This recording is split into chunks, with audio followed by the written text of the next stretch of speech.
এরশাদ সাহেব, তারও পতন হয়েছিল, কিন্তু তিনি পালান নাই, তিনি কারারুদ্ধ হয়েছেন, 5 বছর কারাগারে থেকেছেন, নেতা কর্মীদেরকে এতিম ফালায় দেশ ছেড়ে পালান নাই।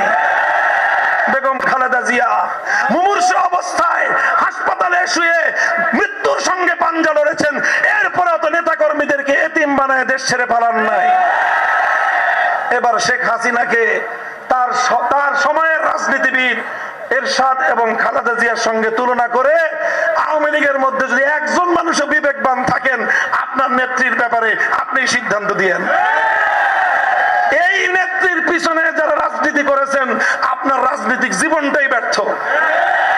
এমন কাপুরুষ, এমন ভীরু, নিজের স্বার্থ ছাড়া কিছুই বুঝে নাই। যেদিন বিদায় নিয়েছে, ওই দিন দুপুর বেলায় যারা গণভবনে গিয়েছে, যে দেখে